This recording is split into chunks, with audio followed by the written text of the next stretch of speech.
సుందరాయ శుభాంగాయ మంగళాయ మహోజసే సింహశైల నివాసాయ శ్రీనృసింహాయ మంగళం.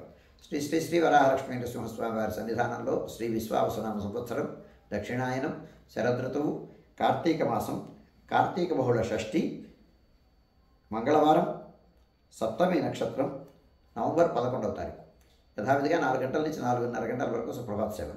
సుప్రభాత సేవలో భాగస్వాములు కాగోరువారు దానికి తగిన రుసుము చెల్లించి సంప్రదాయ వస్త్రధారణతో పరిమిత సంఖ్యలో భాగస్వాములు కావచ్చు. 4:30 గంటల నుంచి 6:30 గంటల వరకు ప్రాతరారాధన. ప్రాతరారాధనలో భాగస్వాములు కాగోరువారు దానికి తగిన రుసుము చెల్లించి సంప్రదాయ వస్త్రధారణతో పరిమిత సంఖ్యలో భాగస్వాములు కావచ్చు. ప్రాతరారాధనలో భాగంగా నిత్యవేద పారాయణం, ఉపనిషత్ పారాయణం, దివ్యప్రబంధ సేవాకాలం, అనంతరం ధూప సేవ సమయంలో చతుర్వేద పారాయణం, శ్రీరామాయణం, భారతం, భాగవతం, విష్ణు పురాణం, క్షేత్ర మహాత్మ్యం, వరాహపురాణం, శ్రీభాష్యం, భగవద్విషయం మొదలైన గ్రంథాలన్నీ పారాయణించేదానికి ఉపక్రమిస్తారు. అనంతరం బాలభోగ నివేదనం అయిన తర్వాత నిత్యోహోమం, బలిహరణం అయిన తర్వాత మంగళాశాస్త్రం, చాత్మరగోష్ఠి, తీర్థ వినియోగం అయిన తర్వాత చుట్టు సన్నిధుల్లో మంగళాశాస్త్రం పూర్తి చేసుకున్న తర్వాత సుమారు 6:30 గంటల నుంచి సర్వదర్శనం ఆరంభమవుతుంది.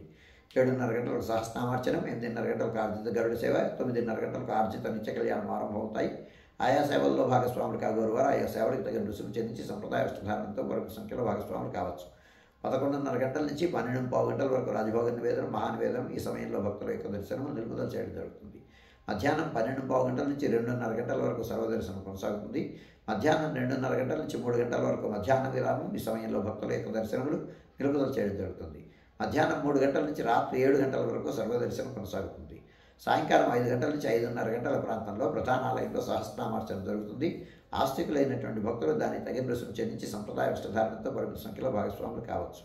రాత్రి 7 గంటల నుంచి 8:30 గంటల వరకు రాత్రి ఆరాధన.